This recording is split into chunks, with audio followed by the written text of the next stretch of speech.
Just ज्ञान में आपका स्वागत है। आज मैं आपके सामने 10वीं का पार्ट 2 राम लक्ष्मण परशुराम संवाद से संबंधित कुछ पद्यांश संबंधित क्वेश्चन आंसर लेकर प्रस्तुत हुई हूँ, जो इस प्रकार से है। मैंने इसका अर्थ भावार्थ पूरा आपको इससे पहली वाली वीडियो में दे दिया है। अभी जो है इससे रिलेटेड क्वेश्चन आंसर है, फिर भी मैं इसका अर्थ बता देती हूँ और शॉर्ट फॉर्म में बता देती हूँ। लिखा है नाथ शंभु धनु भंजे निहारा। वो कह रहे हैं जिस समय सीता का स्वयंवर हो रहा था उस समय की बात है और शिव का धनुष टूट गया था। तो परशुराम जी आते हैं, तो उस समय राम इस पैराग्राफ में जो उत्तर दे रहे हैं वो बताया गया है। वो किस प्रकार से, नाथ शंभु भंज निहारा, कि नाथ जिसने भी आपका शिव धनुष तोड़ा है वह कौन है? आपका कोई एक दास है और उसको आप आज्ञा दीजिए कि आप क्या कहना चाहते हैं, क्या करना चाहते हैं। तो जिस समय परशुराम उस बात को सुनते हैं तो कहते हैं कि नहीं, जिसने भी शिव का धनुष तोड़ा है वह एक दास नहीं हो सकता, सेवक नहीं हो सकता, वो तो दुश्मन का पात्र है, क्योंकि ये शिव धनुष मेरे गुरु का शिव धनुष है। जिसने भी तोड़ा है वह मेरा दुश्मन है। और इस सभा में वो जहाँ भी उपस्थित है वो अलग हो जाए, वरना वो यहाँ पे जितने भी राजा हैं वो सब मारे जाएंगे और वो शत्रु मेरे सहस्त्रबाहु के समान ही शत्रु बन जाएगा। जब लक्ष्मण जी इनके वचनों को सुनते हैं तो वो बोलते हैं कि इस तरह के हमने धनुष तो कई बार तोड़े हैं, अपने बचपन में बहुत सारे धनुष तोड़े हैं, लेकिन उस समय तो आप कभी आए नहीं। अब क्यों गुस्सा इस धनुष पर आपको आ रहा है? फिर जो परशुराम तो गुस्से में थे, उन्होंने कह दिया कि हाँ, तुम्हें मालूम नहीं है कि ये जो धनुष है और धनुष से बहुत अलग है। सारा संसार इस बात को जानता है कि ये शिव का धनुष है। तो कुछ शब्दार्थ इसमें है। शंभु धनु यानी शिव का धनु, आयसु यानी आज्ञा, भंजनिहारा यानी तोड़ने वाला, रिपु यानी शत्रु, बिलकाऊ यानी अलग करके, लरिकाई यानी लड़कपन में या बचपन में, गोसाई स्वामी या महाराज, त्रिपुरार धनु यानी शिव का धनुष। क्वेश्चन इस प्रकार से है, राम ने परशुराम से क्या कहा, इससे उनकी कौन सी विशेषता उजागर होती है? राम ने क्रोधित परशुराम को शांत करते हुए कहा कि हे नाथ, जिसने शिव का धनुष तोड़ा होगा वह आपका ही कोई सेवक होगा। राम के इन वचनों से उनकी विनय, निडरता और सत्यप्रियता झलकती है। सेकंड क्वेश्चन है, शिव धनुष को तोड़ने वाले को परशुराम ने किसके समान बताया है? शिव धनुष को तोड़ने वाले को परशुराम ने सहस्त्रबाहु के समान शत्रु बताया है। काव्यांश के आधार पर परशुराम के स्वभावगत विशेषताएं लिखिए। काव्यांश के आधार पर परशुराम का स्वभावगत विशेषताएं निम्न प्रकार से हैं कि वे शिवजी के परम भक्त हैं और जो शिव का अपमान सहन नहीं कर सकते थे। दूसरा, क्षत्रियों से उनका पुराना वैर है। तीसरा, वे वीर, क्रोधी, साहसी व आत्म प्रशंसा करने वाले व्यक्ति हैं। इनमें किन किन छंदों व भाषा का प्रयोग हुआ है? इसमें अवधी भाषा का, दोहे और चौपाई छंदों का प्रयोग हुआ है। नेक्स्ट पैराग्राफ में दे रखा है कि लखन कहा हंसी हमरे जाना। अब इसमें बता रहे हैं, लखन जी हंसते हुए कहते हैं कि हमारे लिए तो सारे धनुष एक समान थे, जैसे पहले पैराग्राफ में आपको बता दिया है, लेकिन अब वो कह रहे हैं कि हमारे सारे धनुष एक समान हैं। राम तो बस खाली उस धनुष को राम ने छुआ ही था, क्योंकि वो धनुष बहुत पुराना था, इसीलिए वह टूट गया। इसमें राम की कोई भी गलती नहीं है। लेकिन जब वो बार बार अपने फरसे को धारण करते हैं, परशुराम जी बोल रहे हैं परशुराम, तो वो कह रहे हैं कि तुम्हें मालूम नहीं है, मैं पूरे क्षत्रिय कुल का विद्रोही हूँ और मैंने सहस्त्रबाहु को भी मार दिया था। तुम अपने जो माता पिता के बारे में नहीं सोच रहे हो, उन्हें कष्ट देना चाहते हो। तुम कैसे पुत्र हो, तुम जानते नहीं। मेरी फरसी की ताकत इतनी है कि गर्भ में पल रहे बच्चे भी उससे बच नहीं पाता है। अब क्वेश्चन क्या दे रखा है, इस वर्णन के आधार पर लक्ष्मण की विशेषताओं पर प्रकाश डालिए। वे निर्भीक और वाक्पटु हैं और महाक्रोधी व वीर भी हैं। शिव धनुष के बारे में लक्ष्मण की क्या सोच थी? लक्ष्मण शिव धनुष को सामान्य धनुष मानते हैं। उनकी दृष्टि में सभी धनुष समान होते हैं। वह इस धनुष के टूटने से कोई लाभ हानि की चिंता करना उचित नहीं है। क्वेश्चन नंबर 3 है, परशुराम अपने पौरुष की आत्म प्रशंसा किस प्रकार करते हैं? वह कहते हैं कि सारे विश्व को पता है कि मैं क्षत्रिय कुलद्रोही हूँ। वह उन्हें हरा कर पृथ्वी को ब्राह्मणों को दान कर दिया है। वह बाल ब्रह्मचारी हैं और अति क्रोधी भी हैं। नेक्स्ट आपके पैराग्राफ में दे रखा है कि जिस समय परशुराम जी अपने बारे में बहुत कुछ बता रहे थे कि मैं बहुत ज़्यादा ब्रह्मचारी हूँ, मैंने सारे क्षत्रियों का विनाश कर दिया है, तो लक्ष्मण को बहुत ज़्यादा गुस्सा आता है और वो कहते हैं तुम अपने को इतना महाभट्ट, इतना महान योद्धा समझ रहे हो कि यहाँ पर जो भी बैठा है कि उनको तुम फूंक मार के जैसे पहाड़ को उड़ा दे, उस तरह से तुम सोच रहे हो। यहाँ पर ऐसा नहीं है और ना ही कोई कुंभड़बतियाँ यानी कोई छुई मुई का पेड़ भी नहीं है जो तुम्हारी उंगली यानी तर्जनी को देखते ही डर जाएगा, मर जाएगा या फिर छुई मुई की तरह से मुरझा जाएगा। और तुम जो बोल रहे हो वह तुम्हारा अभिमान है, क्योंकि हमारे यहाँ जो हमारे वंश की जो नियम है वो सुर पे, ब्राह्मणों पर और हरि को भजने वाले जो लोग होते हैं, गाय, इन पर हमारे कुल में अस्त्र नहीं उठाया जाता है। इसी कारण मैं भी आपका सम्मान कर रहा हूँ और जो भी इन पर अस्त्र उठाता है उसकी कीर्ति का ह्रास हो जाता है, कीर्ति नष्ट हो जाती है और पाप का भागी हो जाता है। लेकिन जो इनके ये मारेंगे भी और जो इनके पैरों में पड़ जाए वह हमेशा कीर्ति या सम्मान ही पाता है। यह हमारे कुल की विशेषता है।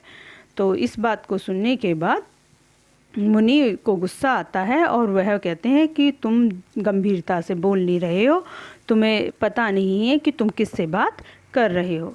लक्ष्मण के अनुसार वह किन किन पर अपनी वीरता नहीं दिखाते हैं और क्यों? हमारे कुल की परंपरा है कि हम देवता, पृथ्वी, हरिजन या गाय पर वार नहीं करते हैं।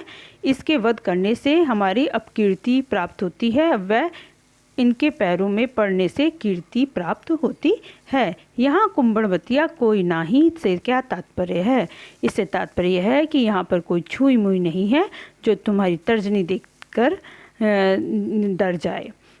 काव्य में प्रयोग किए गए अलंकार बताइए। तो जिसमें हमने बताया था अनुप्रास अलंकार वो अलंकार होता है जिसमें वर्णों, एक वर्ण का उच्चारण एक से अधिक बार होता है। जैसे बा का उच्चारण यहाँ हुआ है, यहाँ बा का उच्चारण हुआ है, यहाँ बा का उच्चारण हुआ है, तो ये हमारा अनुप्रास अलंकार। इसका मामा का उच्चारण हो रहा है, नीचे नेक्स्ट वाले में का उच्चारण हो रहा है ना। तो ये सब अनुप्रास अलंकार, इसका ध्यान रखना क्योंकि अनुप्रास अलंकार लगभग सभी में ही होते हैं।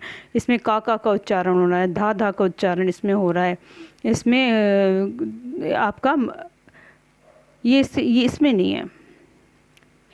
आगे दे रखा है सा का उदाहरण, को छुम, ये इसके आगे की लाइन है। ठीक, आगे दे रखा है पुनरावृत्ति प्रकाश अलंकार। पुनरावृत्ति प्रकाश अलंकार में पुनि पुनि जो मोही, मैंने बार बार जो दे रखा है दोबारा रिपीट हुआ है, इसी कारण पुनरावृत्ति अलंकार, पुनरुक्ति अलंकार भी कहते हैं, पुनरावृत्ति अलंकार भी कह देते हैं। उपमा अलंकार कोटि, कोटि कुलिस सम वचन, तो कह रहे हैं करोड़ों जो नहीं है वज्र के समान तुम्हारे वचन, समान, सम से सरिस जो होता है उपमा अलंकार में आता है। आगे दे रखा है कौशिक सुनिए। अब ये यहाँ पर विश्वामित्र जो नहीं है से परशुराम सारी बात बता रहे हैं और वो कह रहे हैं कि तुम मेरे बारे में इनको सब बताओ कि मैं कितना प्रतापी हूँ, कितने गुस्से वाला हूँ, कितना बल है मेरे में। तो लक्ष्मण जी हैं वो जवाब देते हैं उनको कि तुम जो सोच रहे हो तुम्हारे प्रताप को तो तुम खुद बता रहे हो और तुमसे ज़्यादा अच्छा तो कोई बता भी नहीं सकता है।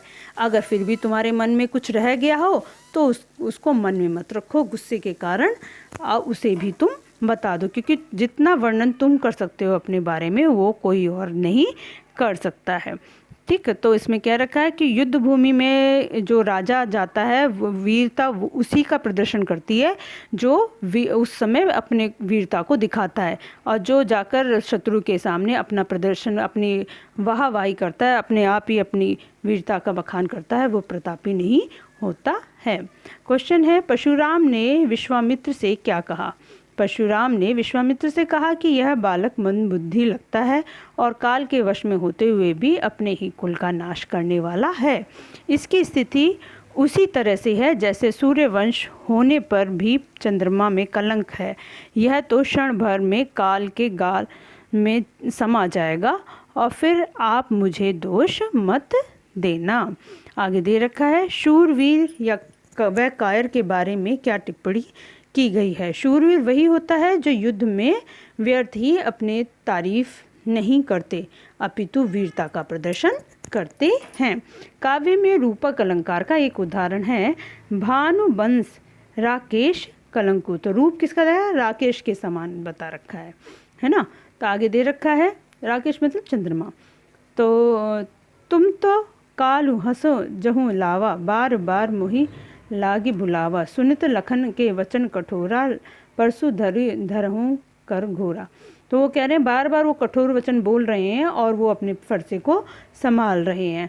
तो कौशिक कहते हैं कि तुम उन्हें कहते हैं कि इसकी बालक की बात को क्षमा कर दो, क्योंकि मुनि का धर्म होता है कि वो बालक के गुण दोषों को नहीं गिनते हैं। आप अपना इस गुस्से को शांत कर दो। लेकिन फिर बाद में एक लास्ट में दे रखा है कि वो समझ ही नहीं पा रहे कि इनमें अभी तक जिससे भी उनका युद्ध हुआ है वो राम और लक्ष्मण के समान नहीं है। क्यों? क्योंकि उन्हें ऐसा सूझ रहा है परशुराम को कि हरी हरी सूझ में चारों तरफ एक जैसा ही दिखाई दे रहा है, वह उनमें अंतर समझ ही नहीं पा रहे हैं।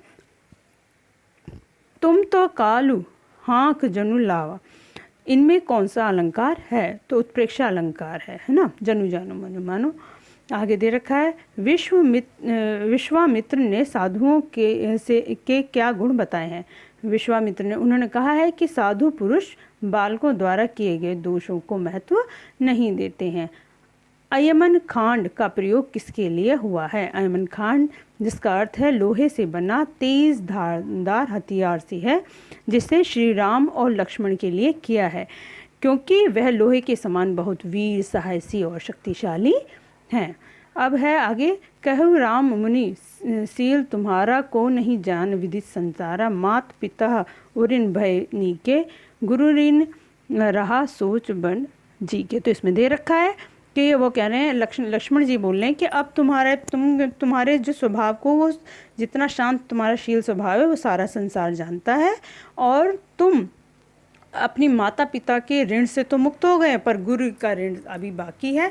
इसी वजह से वो मेरे ऊपर उसका आरोप लगा रहे हो और अपने गुरु ऋण से मुक्त होना चाह रहे हो। तो आपको जो गुरु ऋण से मुक्त होना है तो आप कर लो, मैं इसके लिए तैयार हूँ, जो चाहिए वो ले लो। इतने में जो सभा थी वो उसमें हाहाकार बीतने लगता है, क्योंकि जो परशुराम थे अपने फरसे को लेकर इस प्रकार से तैयार हो जाते हैं जैसे अभी ही लक्ष्मण पर प्रहार कर देंगे। तभी हमारे राम अपने जल के समान वचनों से उनकी जो क्रोध है उसको शांत कर देते हैं। और यहीं पर हमारा ये पाठ समाप्त हो जाता है। इसके कुछ क्वेश्चन हैं। किस काव्य रस का प्रयोग किया गया? वीर रस है, रौद्र रस भी है। अगर आपकी जो लाइन दी जाएगी वो रौद्र रस में भी डाल देना। उपमा अलंकार के उदाहरण काव्य से छांट कर लिखिए। उपमा अलंकार कौन सा होता है? जैसे समान बताते हैं उसको हम उपमा अलंकार कहते हैं। जैसे लखन उत्तर आहुति सरिल, भृगुवर कोप कुसानु। तो जल समवचन, जल के समान वचन, और जो लखन के जो उत्तर थे वो कैसे आहुति के समान जुड़े थे, जैसे आग में आहुति का कार्य कर रहे। तो समानता दिखा रहे हैं, इसलिए उपमा अलंकार है। आज के लिए बस इतना ही। नेक्स्ट वीडियो में मैं इसके पुस्तक संबंधित प्रश्न अभ्यास कराऊंगी।